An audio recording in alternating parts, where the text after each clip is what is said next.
I want to welcome everyone here this afternoon. My name is Rosella Garcia, and I'm the Senior Director of Alumni Relations at Teachers College. And we're so thrilled to be on the West Coast today, celebrating with our TC alumni and our new friends at Google. And we're happy to introduce those of you that are watching from your desks. Welcome and happy introduction to Teachers College, Columbia University. We're happy to be here today, and it's really an exciting time for us. There's so much happening on campus, and we have such a wonderful contingency of alumni here in the Bay Area that we wanted to connect you and update you on all that's happening back home in New York, but at the same time give you all the opportunity to get to know each other and to build a thriving network of alumni and like-minded individuals here in the Bay Area. And I know we've had several people come up to us just over the course of this reception and in our preparation for this event to ask about how you can get involved, how you can stay engaged, and how you can connect with one another. And we've done a few small events, but I'm so thrilled that this is actually our biggest event. So with each event, we're getting to see some familiar faces, but also tons of new faces here. So that's really fantastic. And we've started a Facebook group that's been live for about a couple years, but with some growing interest that really picked up over this summer. I'm going to point to Julia because she's been helping us to kind of manage that. And we are always looking for more alums that are eager to step forward and help us building networks or to reach out to people, whether they're in your same major or department or same industry.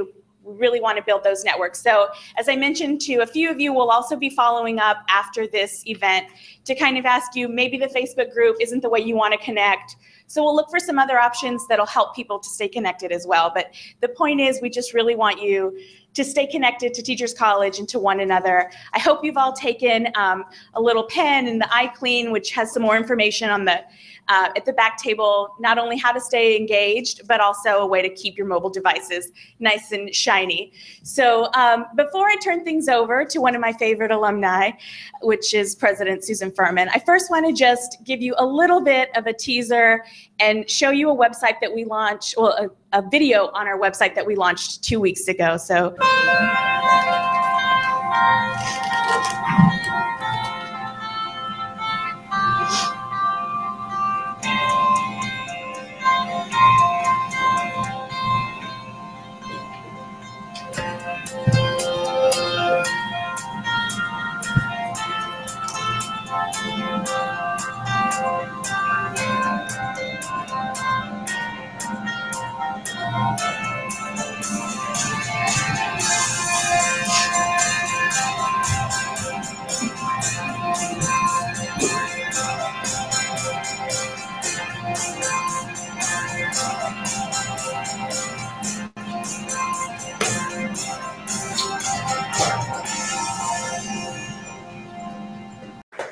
Ladies and gentlemen, President Susan Fuhrman.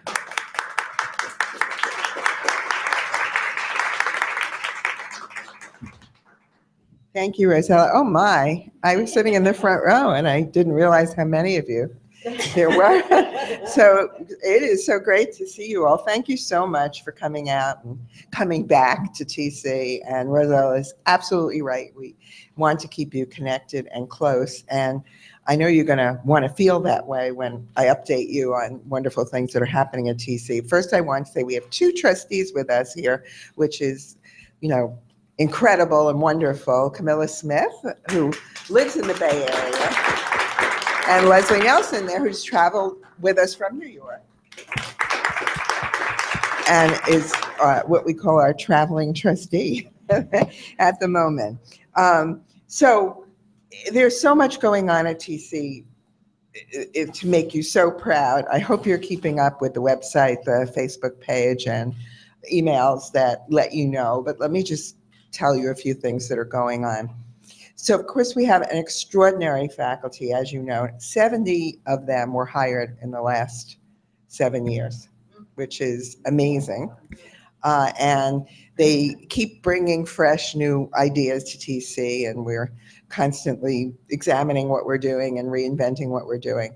So our scholarship remains stellar and incredibly important. We had 3 articles in Nature magazine this past spring.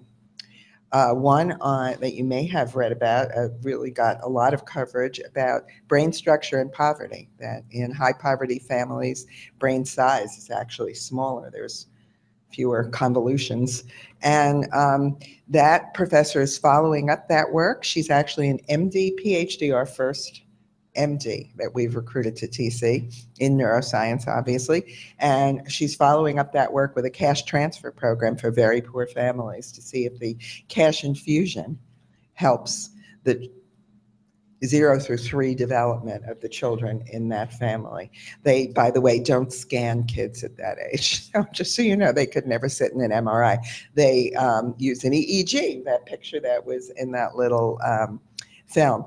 Joey Lee, who's a professor in our technology area, had a front Nature climate change article on games to teach about climate change and the success of those various games. And Peter Coleman, who many of you may know because we're here with a lot of organizational psychology alums, had an article in Nature about very, very intractable and complicated conflicts, and how if you model the various vectors, you can begin to work on some of them around the margins that then actually end up lessening the intensity of the main vector, which is, you can't start right there. It's like going right into the eye of the storm.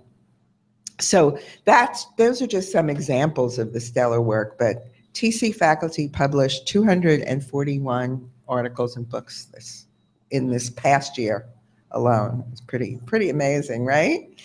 And yeah. And I think the number is 50 of them were honored with lifetime awards, career awards, book awards, and honorary degrees just in this past year. So it's pretty amazing. Of course, our students continue to be the best. We welcome every year about 1,800 or 40 or so new students from all over. I think we were 46 states this year, and we're a little light on the Montana, North Dakota, Idaho area. So if you know people, please send them. But as in the past 10 years, California is the 2nd largest feeder state. Yeah, yay. It used to be New York, New Jersey, and Connecticut, but it's now New York, California, New Jersey, and then Connecticut. Now 20% of our student body is international, which continues to grow every year. And they're from 48 countries, I think is the figure this year, and with China, Japan, Korea, and then Canada in leading the pack. This group of faculty and students are so extraordinary, and we're trying to examine our work and see if we're ready for the 21st century. So I know the theme of today is agility, and I'll introduce our wonderful speaker in a moment, but TC is trying to become agile. You could say innovative or flexible. We're using the word agile a lot. We want to be able to address new audiences and examine our programs to see if they are truly suited for the opportunities and challenges of the 21st century, with technology being central, but not all. But let me give you an example of some new programs in the technology field since we're here at Google Tech headquarters. We just started a learning analytics master's degree for data scientists. And this degree was commenced after a couple of MOOCs that reached 80,000 people in the field of learning analytics. So we're looking forward to having turned it into a full master's degree. We have a brand new master's coming online in the fall in digital games, creation of games and learning through games, and that's in our instructional technology and media program. And then, of course, in non-tech areas, we're also starting new and exciting efforts, such as a new sexuality, women, and gender concentration, a bilingual Latina mental health concentration, a brand new sequence of courses for teacher educators who usually become teacher educators by chance, having a degree, a doctorate in math ed or science ed. This idea is to focus on preparing them to teach adults to teach. And it's a 5-course sequence that can go into any of our doctoral programs, art education or music education or science education. So there's a lot of excitement and innovation going on at TC, and we need alumni to be part of it. We hope that you participated in Global Days. There were how many of them, Rosella? 50 of them? 42 events in 19 U.S. states, 15 countries, and 41 cities around the world. So, it was pretty amazing. And of course, the alumni are also the mainstay of our wonderful campaign. And I am so pleased to announce to you that that little video, 2 weeks old, is out of date. We are now at almost $220 million towards our $300 million goal. Please applaud.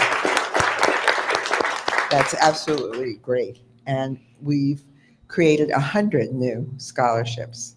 Financial aid is at the heart of this campaign. It's increasingly difficult for students to graduate without debt, and we want to minimize that debt in whatever way we can, so we're really focusing on scholarships and financial aid. And if you go on the website that Rosella referred to, you'll find that it's possible to add to existing scholarships. It'd be great if you can create your own, but if you can't do that, you can add, and no amount is too small to the hundreds of existing scholarships that we have that are in all different fields across TC. So we'll hope you will consider doing that. The campaign is also enabling us to refresh our buildings, and I don't know when was the last time some of you were back, but if you haven't been back at all in a while, you have to come back. Camilla Smith right here is making it possible for us to turn the 4th floor of the library into a learning theater. I mean, truly state of the art, and enabling all kinds of remote and proximate learning with different modalities, and it's going to be absolutely stunning. We have a prototype classroom for state-of-the-art technology, which enables people to join and all kinds of unique features, and we found it had a few too many bells and whistles in it. So we've refined it based on faculty teaching in it to something that we can now scale up. It's a little slightly fewer bells and whistles, but just as probably even more serviceable because all the features are easily accessible and easily used.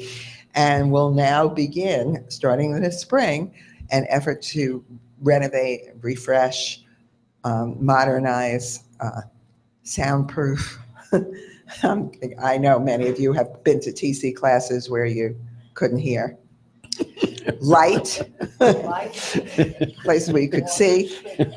22 classrooms over the next several years. So please do come back and see all this really exciting work. So there's too much to tell you about.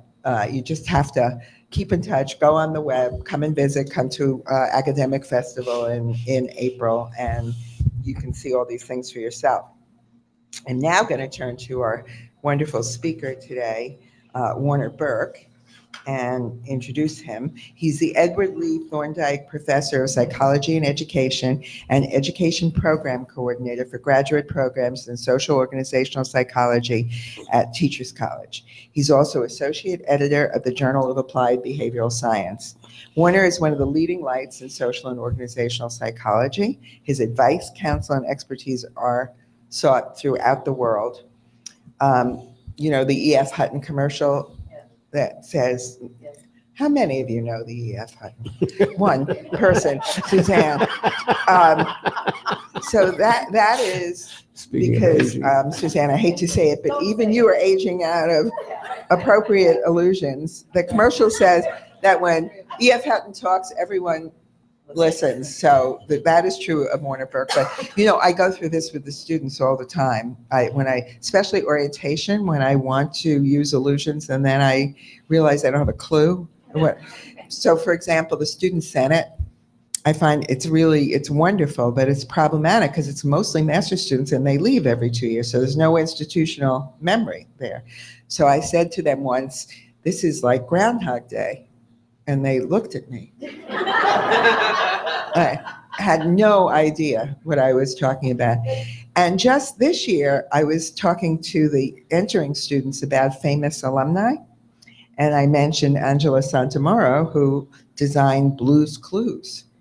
And believe it or not, there were some so young that they really didn't know Blue's Clues. You know Blue's Clues, of course, yes. Okay, good. So anyway, back to Warner. Warner has consulted for Fortune 500 companies. He's co-founder of the Eisenhower Leaders Development Program, which we jointly operate with West Point.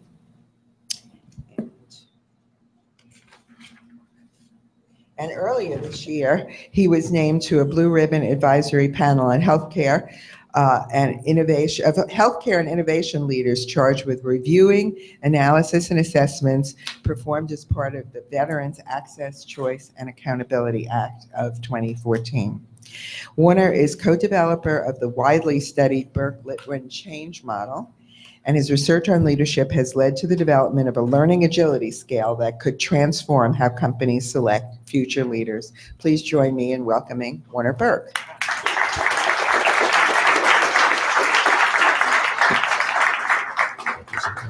It's nice to be here in California, where things are positive. The governor of this state says so. He says that yes really does mean yes. You don't read the papers, do you? That made the New York Times, by the way. And it's really in contrast to what's happening in New York, because Donald Trump is not exactly positive about so. Hey! Anyway, I really appreciate the opportunity to be able to talk about my favorite subject these days, which is learning agility, and to talk to you a little bit about, I think this may be echoing. Do you hear something? It's not just me, huh? At this stage of my life, I have to check on things like that. Also, you know, at this stage of my life, I want you to know it's really better to be seen than to be viewed. Yeah, you have to think about that a little bit before you get it. This was about now 6 years ago. And I was reading about this new thing called learning agility.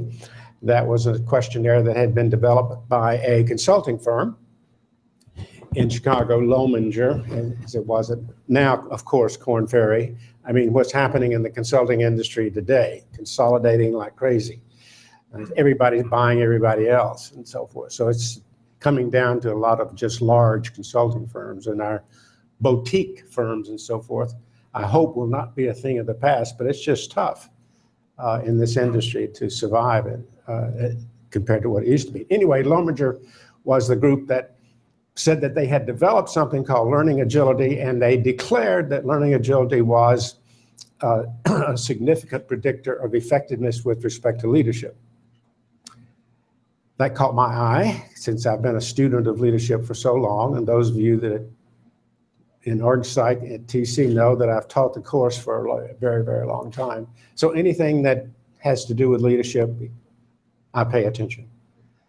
But then I dug into their measure of learning agility. And the more I dug, the more disappointed I got. That it just didn't, it seemed to be more of a commercial enterprise than it was anything to do with really trying to get at the essence of what learning agility might be. And so with my research group at TC at that time, about 6 years ago, 5.5, I was explaining this to my research group, my doctoral students that were working with me at that time, and explaining that I'd read this and I was excited about it. However, I was disappointed. And I said something like, would you guys consider working with me to develop our own? And like fools, they said, sure.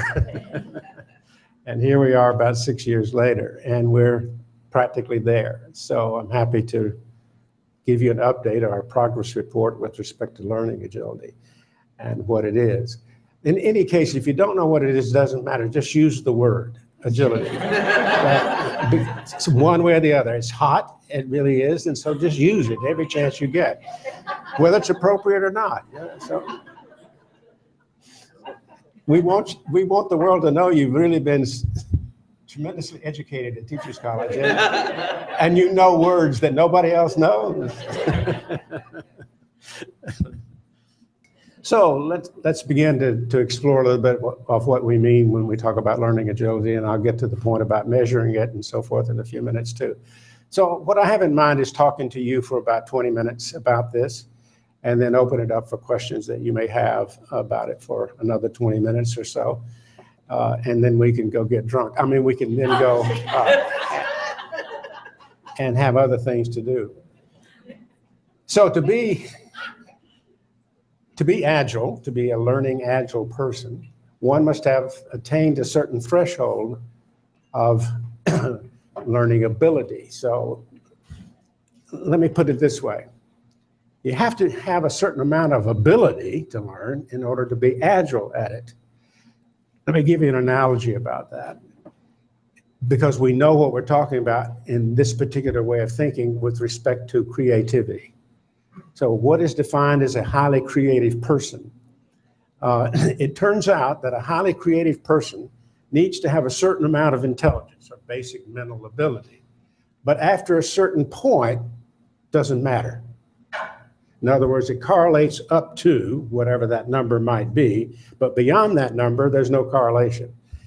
And I think that's probably true with respect to learning agility. I think it may be the same. Can I prove this? No. Will I? Yes, at some point. But I think it's the same, that in order for you to be agile at learning, you have to have a certain amount of ability to learn, but after that certain amount or that threshold, I don't think it matters. Because I think you can learn to be more agile. So I'm optimistic about the learning part of it rather than you just got it or you ain't got it. So that's not true, I don't think. But you can think about that for yourself as I go through this. What do you think in terms of, is this a learnable thing, learning agility? And I think so. And I think it has two primary components, as you can see on the screen, skill and motivation. And both are equally important. Skill might be a little bit more important than motivation, but when I more specifically try to talk to you about what I mean by motivation in this case, you may think it's just as important. So, determining whether what one has learned from experience, how one thinks and behaves is applicable to a new and different situation, and if not, what does one then do? So it is trying to build on what you have learned from your experience and to continue that process, but especially in terms of facing a situation you don't have a clue as to what to do. So what do you do when you do not know what to do? That's the question that we want to address. So that's the skill. The motivation is willingness to take risk in attempting to deal with a novel situation when not knowing exactly what to do. And coupled with the risk-taking is seeking feedback about how one is doing, regardless of how threatening this action might be to one's self-esteem. So that means that to be a learning agile person, your motive must be not only one of taking risk, but it is also one of to fail is really okay. Failure is tolerated, but you don't want, psychologically speaking, particularly to dwell on failure. You try something, doesn't work, you move on as quickly as you can. So speed in this process is extremely important, as I'll point out in a few minutes. So the relevant terms are flexibility, being adaptable, as this word means what you think it means, not rigid when trying something for the first time and getting feedback as soon as possible. And then speed is the other dimension that is probably the two most important dimensions of learning agility. Trying new approaches quickly and learning about the consequences in the moment. Trying some of the thoughts and behaviors and discarding others that do not appear to add anything to one's learning. So speed is important. Keep moving on, and so forth. And avoid defensiveness. By the way, we early on tried to construct some items for the instrument that we were using to assess this that would get at defensiveness, because the more defensive one is, the less agile one is going to be about learning. So defensiveness is really, really important from a psychological standpoint, especially. But we found that people answering our questions were defensive. In other words, you can't just ask somebody, are you defensive? Nobody is quite willing to admit to that. So we had to come at it another way. And the way we do it now is we have certain items that are reverse scored. If you score high on it, it means you're probably defensive. But that positive approach about rating yourself highly on it will get you into trouble. We psychologists, you know, can be manipulative at times. So to summarize so far, learning agility is a combination of motivation, being willing to face new and perhaps ambiguous situations by taking actions that help one to stay engaged. It's staying engaged with the process of trying to learn. That's really, really important here. And then the skill to discern quickly the consequences of these actions, determining what to do next in order to continue the process of learning. But these are early days about this whole piece of work. And the practice discussions and people talking about it and excited about it is way ahead of what we actually are able to do and to demonstrate. So the research is not as clearly defined as we want it to be, and is not as adequately measured as we want it to be, but we're almost there. The article that has had more to say about learning agility than any other publication is this one by these three organizational psychologists at the University of Michigan.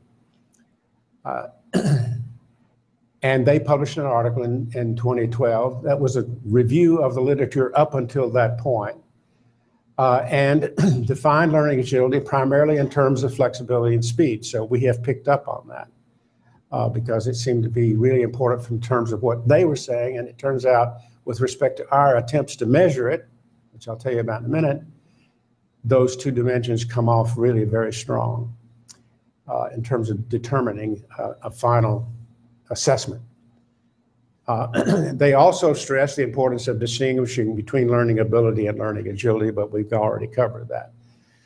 So here's their model. Now, don't go dizzy on this. This is not all that complicated.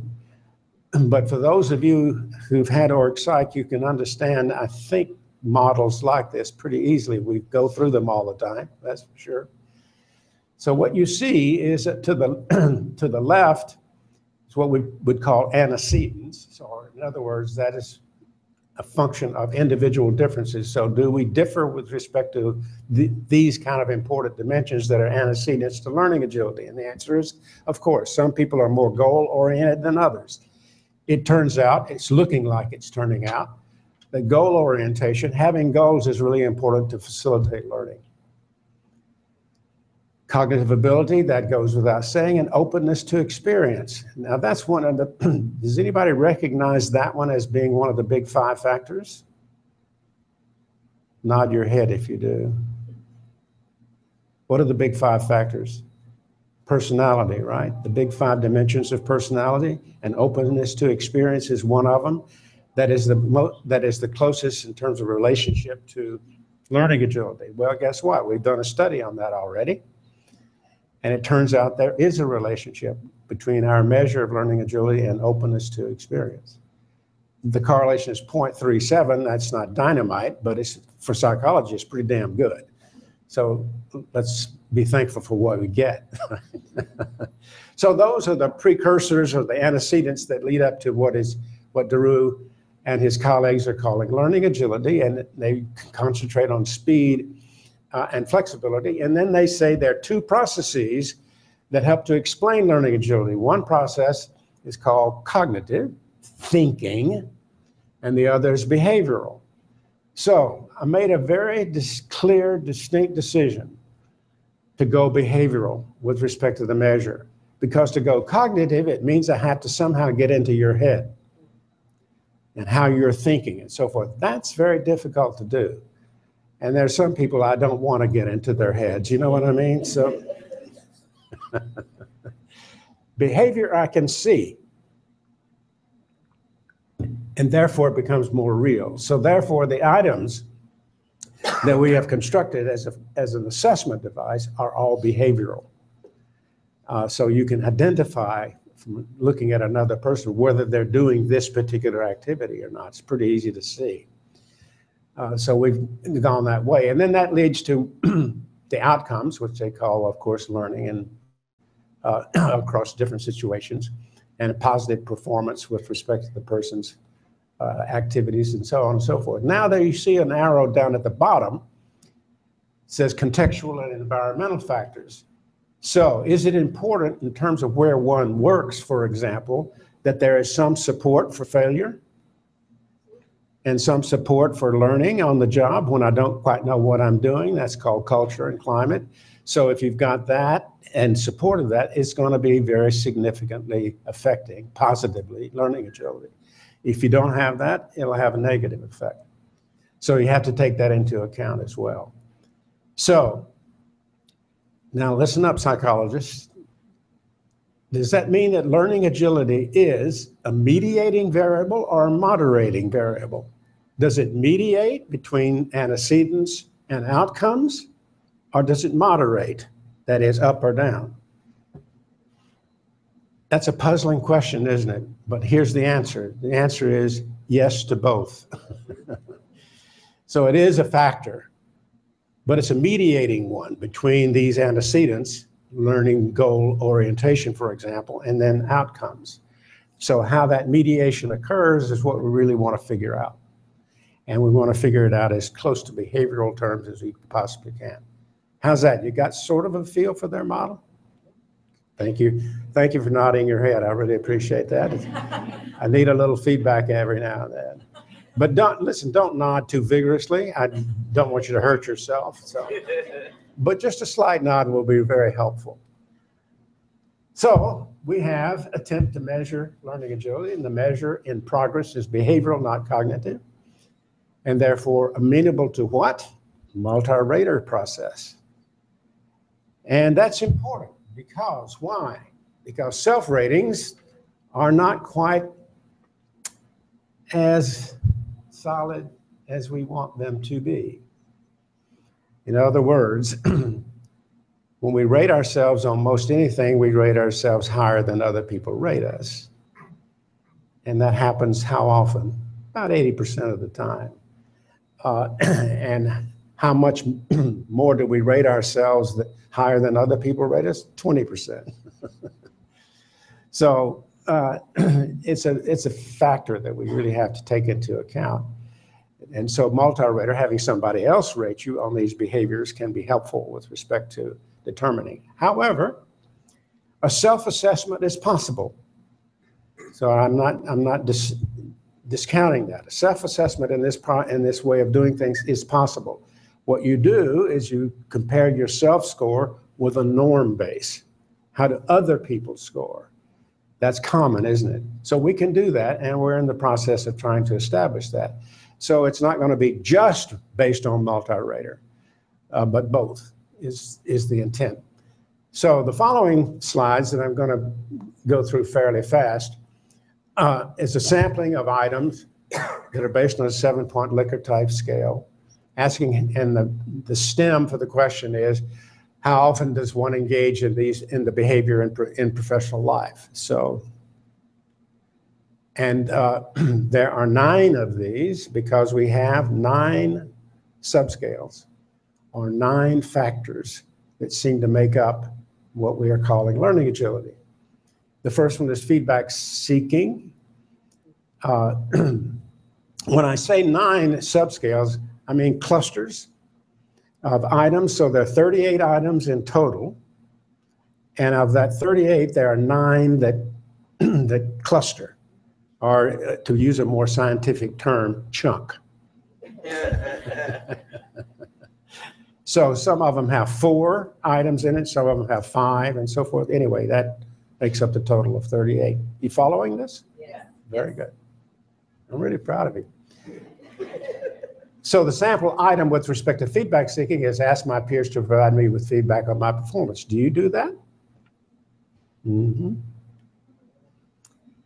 Second dimension is information seeking, update my knowledge and expertise through formal training or education.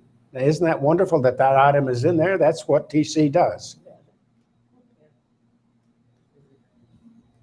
There was no accident I got that in there, you understand? No, there's support for this. Third one, performance risk taking, taking on new roles and assignments that are challenging. Volunteering for kinds of activities that you don't know quite what you're doing or what you're getting yourself into, but you know you can have fun and learn. So I like that one. Interpersonal risk taking. Do you talk with others about whether you made a mistake or not? That's kind of hard to do, isn't it? But we have to take those kind of risks because we're not going to learn if we don't. From time to time, discuss with others mistakes we've made. Collaborating. Work with colleagues from different backgrounds or job function to share perspectives. Do you seek out people who are different from you and have a conversation with them every now and then? It's abnormal if you do. Who are the people in the world we appreciate and like the most? People like ourselves. Yes, right. So you have to kind of develop a habit to seek out others that are different from you, that you might learn something from and so forth. That's what that means. Experimenting, experiment with unproven ideas by testing them out and try to do that as quickly as you can. And if it doesn't work out, move on. Reflecting, maybe one of the most important dimensions of all is this one. Critically evaluate work-related events with others in order to understand what happened. People do not take enough time to reflect on what in God's name is going on here, and so forth. We live such busy lives in this day and age, we never seem to have time to really sit by ourselves or with someone else we trust and just talk about something that happened and what it means.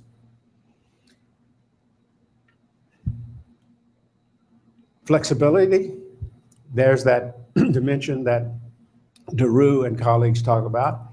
Find common themes among opposing points of view is one of the items in that particular category. And then the final one is speed, get up to speed quickly on new tasks and projects as fast as you can. Now, it turns out that these two that DeRue and colleagues came up with, and they just came up with it theoretically, we're trying to measure it. And it turns out these two dimensions, speed and flexibility, are the most powerful ones of all of the 9. Powerful meaning predictive ability and relating to other parts of the assessment and so forth. Speed and flexibility, then they were onto something, and now I've got some evidence to support them. And so what about defensive reactions? Well, we talked about that already. Now let me just say one or two other things, and then I'd like for you to talk.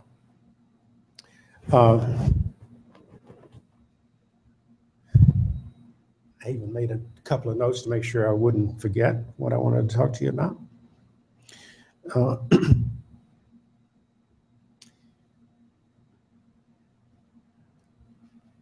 Let's be practical about this for just a moment. I've voted for Barack Obama twice. The first time around, I voted for him in spite of the fact that he had never run anything. He'd never been a leader or manager in what we usually think of as leader or manager. So he'd never run an organization, never run a big enterprise and so forth.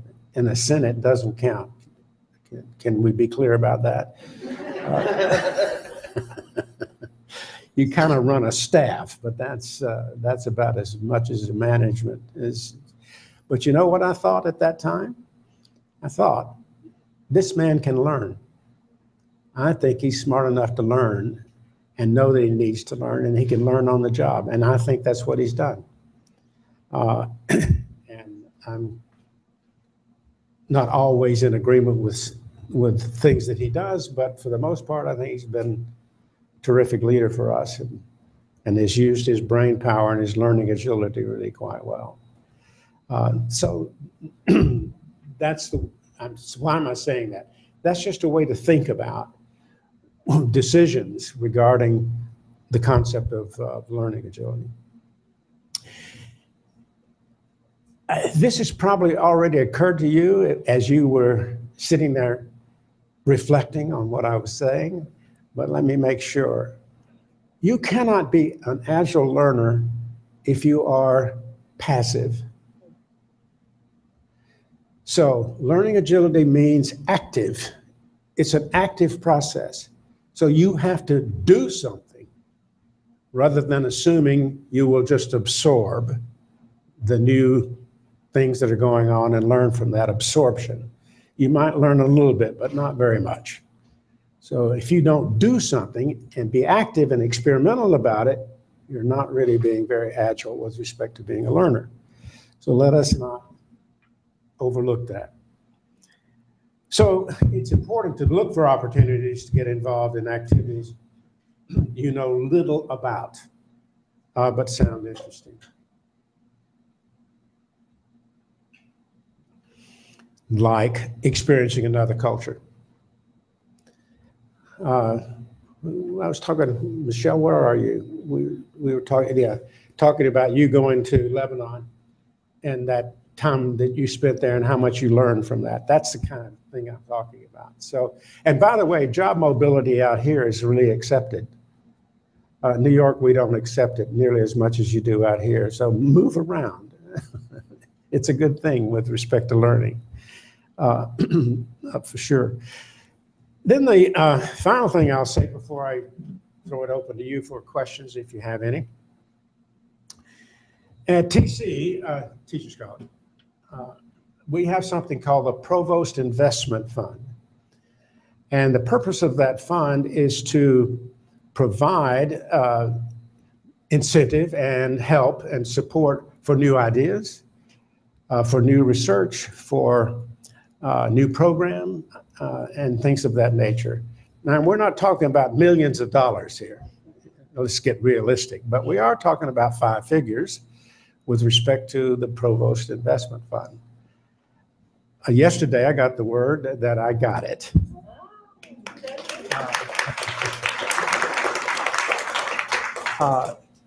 So that's really going to spur us on, because the proposal that I made was, we're at a stage now where we can really take off. And this will really help us. And so I can hire some doctoral students to make this thing go faster. And of course, you know what the purpose of doctoral students is all about. You know, let's be clear. You know, they have jobs to do. You know, this learning stuff for them, that's ridiculous. You know, we have work to do. So anyway, it's exciting that we'll be able to do that. What did I do with that microphone? There it is. We have a few minutes, so if you have any questions or comments and so forth, we do have. While I'm walking the mic, I forgot in all of my worrying about pushing the right buttons, and someone that was a performance risk taker was Daniel Gratchen in the back here. He's our friend and collaborator at Google, and we have some TC alums, quite a few that actually work at Google, and they kind of started with us on this process of allowing us to come to Google, and Daniel willingly jumped in and with his sidekick Da Vinci really made this possible. So I wanted to thank him really quick because I forgot to do that at the beginning.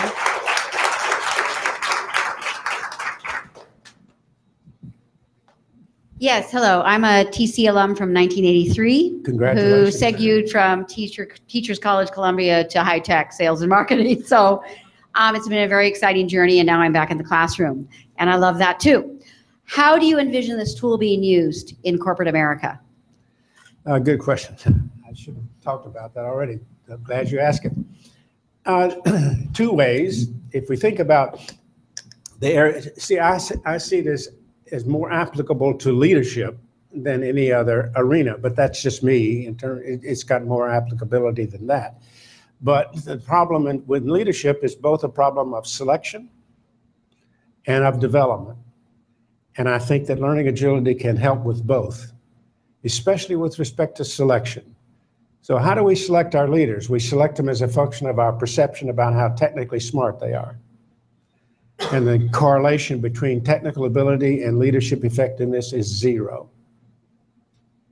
Or as we say in statistics, it's orthogonal. Can you say that? You need to use that word, orthogonal, as often as you can. And it sounds so good, doesn't it? Nobody has a clue what you mean. Zero correlation. So that's one factor that learning agile people, I think, have the possibility of being more effective in leadership positions. Then development is how you can continue to grow and learn and develop from an assessment like this in terms of what you need to work on. Out of the 9 areas, which ones do you get the lowest rankings on or scores on and so forth, and work on that. So it can be a focus with respect to development. Anyway, that's a quick and dirty response to your question, but it's an important question. And I'm working on a whole thing now about, okay, so you get these scores and some of them you don't like, what do you do? And I've been working hard on that, and I've got some thoughts about it. Yeah. So, Warner, if you're going to use the scale for selection, how do you weight the rating on the scale versus actual accomplishments that this person has previously achieved? How do I weight the rating on the scale as opposed to actual accomplishments in the resume? Yeah, well, that's the next research area. Okay. That's where the Provost Investment Fund is going, because I can't answer that. But here's, you know about this, obviously. But in psychological testing, there are 2 major hurdles, reliability and validity. So where we are is reliable. The 38 items, we got them. But now it's validity. Is it measuring what we say it is measuring?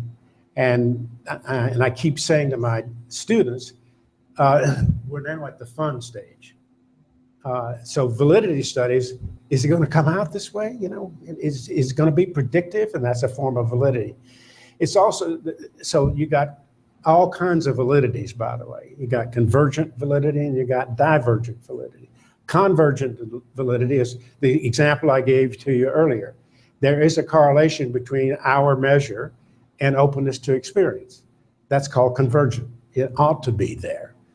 But there's also something called divergent validity. In other words, it would measure the opposite of what convergent would be. So you have to get both of those to really be established with respect to validity. But that's where we are now, is moving in that direction.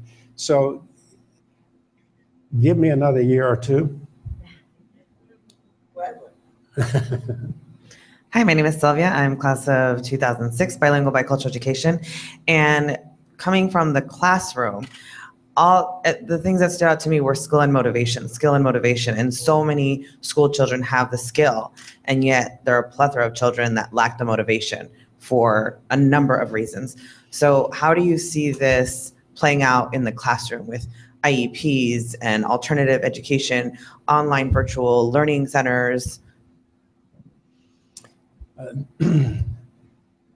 There was an article in the Sunday New York Times this past Sunday that was based on the concept of how important it is for social skills to be brought to bear in terms of how people focus their learning these days. And that technology, of course, is moving us more and more into areas where social skills are not even a part of it, such as robots. But a robot cannot be empathetic, for example. So this is the theme of this article. But what she pointed out was that preschool is more like what ought to be happening in the classroom than regular school, because you do activities in preschool that are playful, of course, but in groups. Then we do things by ourselves. We do finger paint, and we do all kinds of very different things. And by the way, at TC, where my office is, and the preschool kids walk by in the hall of my office every day, and they're singing as they go to the bathroom. And then they come back and they're singing another song, you know? And they feel better when they come back. But anyway, it's playful. And so I think that to be more playful, if that's the right word, in terms of educational activities, is really where we need to spend more time in. So maybe this new lab that we're going to have will build into it playful kinds of activities, because that's where you then can learn probably the most from a variety of ways of doing things. The 9 dimensions that you mentioned, Yeah, keep going. they sounded really similar to the growth mindset that Carol Dweck talks about. And so I'm wondering if there's been, any work done to look at the comparison between her research and learning agility research. That's a validity study. Will you give me a little bit of time, for heaven's sake? Should that be done? Absolutely, because that would determine validity very, very clearly. So maybe you could get involved. Ardeshir Mehran, class of 1988, and so good to see you, and thanks again with all the help with my dissertation. I appreciate that. That was a long time ago. I didn't know what the hell I was doing, Learning agility, is it learnable and you can develop that? Good question. So this is what happens many times in succession planning meetings, and there's an element of promotion, assignment, going global assignment. And the question is, there's a given leader, there's feedback, this person is not learning. Senior executive turns to me and says, is there a training program for this person? Can you coach that? So your thoughts about how well you can develop that in midlife and key roles? Yeah, born or made, right? You either got it or you ain't got it. Is that? You have 2 mics too close together right here. That's why we're getting that feedback. Well, that's where that roars from. Sorry. We'll come this way. Better over here. Yeah. I'm such a slow learner. Agile. With respect to learning agility, does it mean that you either got it or you ain't got it? I don't think so. I think it's learnable, because the skill part is where you can make a difference with respect to how you learn. And working on those skills is where I think the success can come. But you have to, coupled with this, you have to have a certain amount of self-awareness. How you come across to other people, how you deal with your own self-control and your own emotions, and when you're scared and don't know what you're doing and frightening about it, how do you handle yourself and control yourself, and all those kinds of things are really, really important. But you can learn to do that better. And self-monitoring is really a skill that you need to develop. That's a concept in psychology. I guess some of you are familiar with it. But self-monitoring means, like, when you walk into a room, are you observant about how other people in that room are reacting to you? Do you have any idea how they are reacting to you? That's self-monitoring. That's very, very important for you to be aware of. So, for example, very, very tall people, when they enter a room, intimidate people. Unless they're in a basketball arena. I don't know, maybe it's different. where everybody is tall. But when that happens, we have a bias about that. So the tall person can monitor him or herself by observing how people are reacting to my tallness.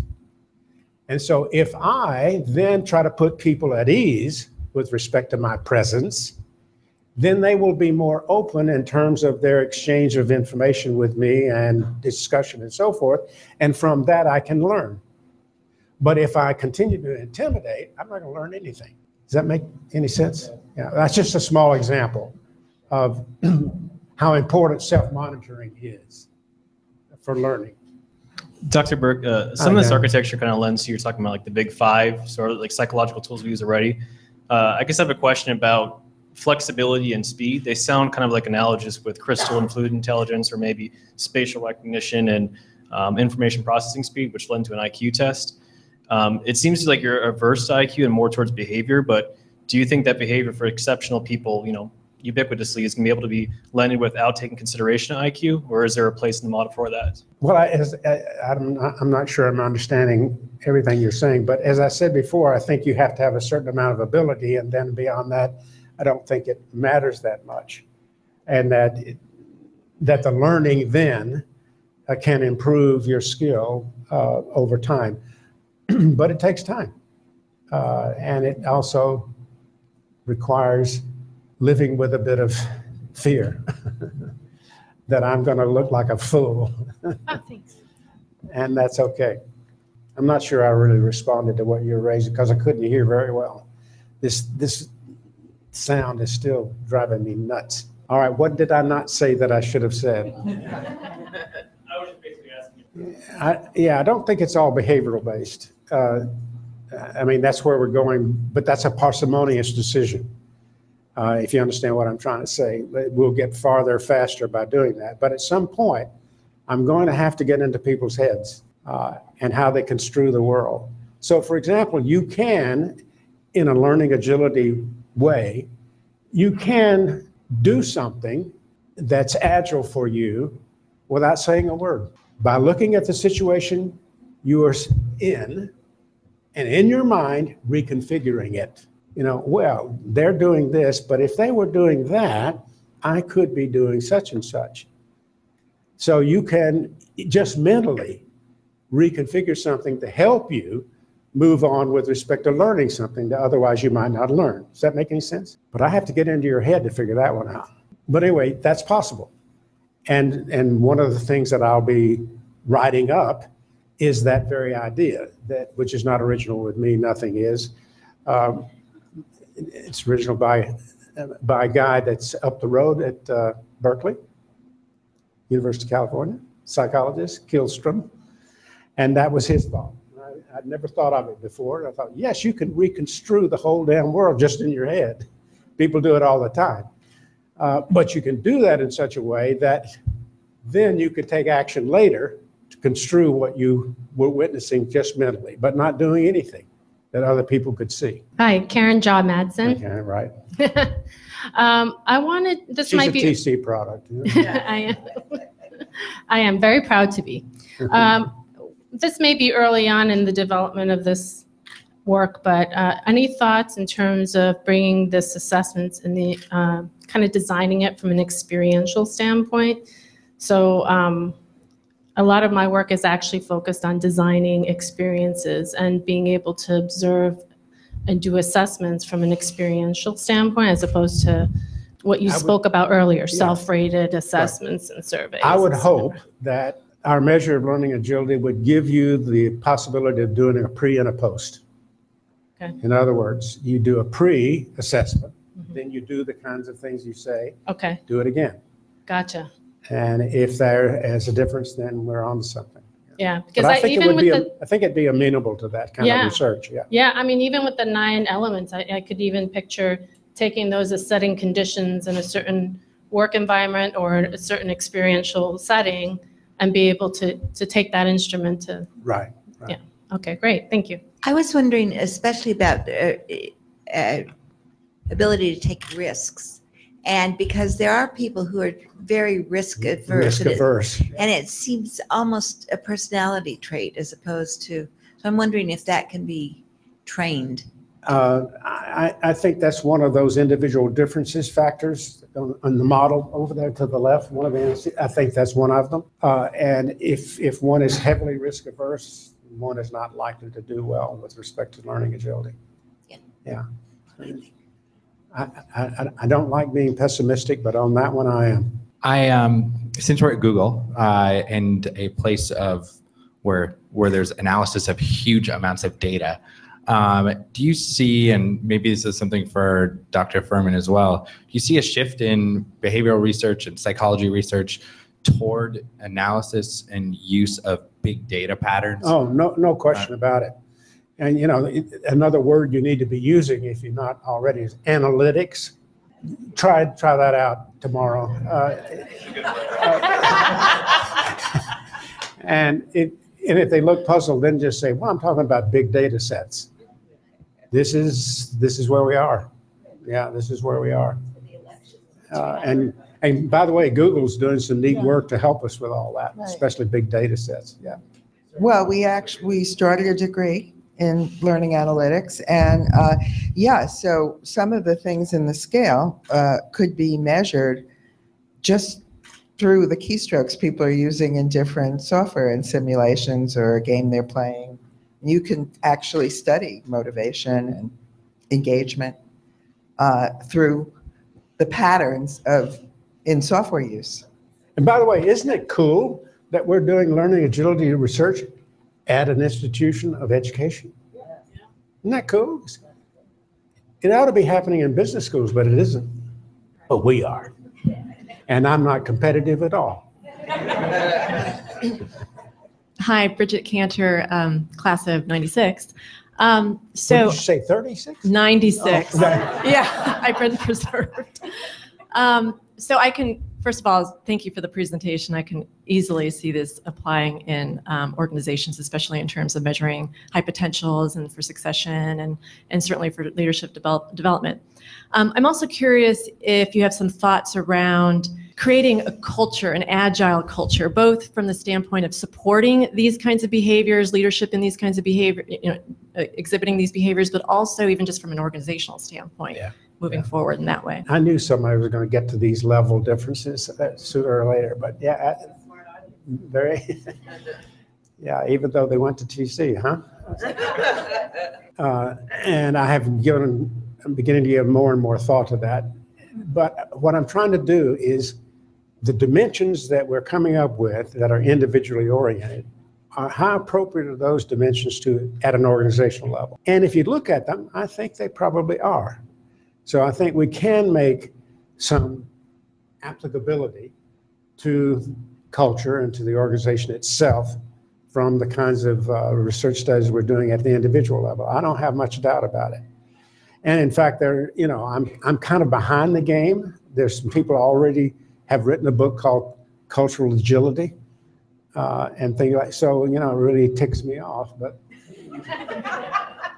I can't get ahead of the curve nearly to the degree that I should, but it's happening. It's happening. And I think it makes sense. I really do. Especially, what's the biggest problem with organization change? It's the insufficient change in culture, or what is called cultural lock-in. And the cultures today of organizations cannot keep up with the external environment. It's just changing too fast, and the culture is dragging it back.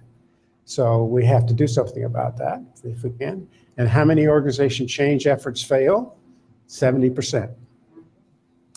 So we are not making a whole lot of headway. And so if we don't understand why, and I think cultural agility and kinds of ways of thinking can help us do that, we're not going to make any progress. And by the way, in the arena of mergers and acquisitions, it's even worse than that. Failure rate, 75, 80%. And by the way, I teach the course.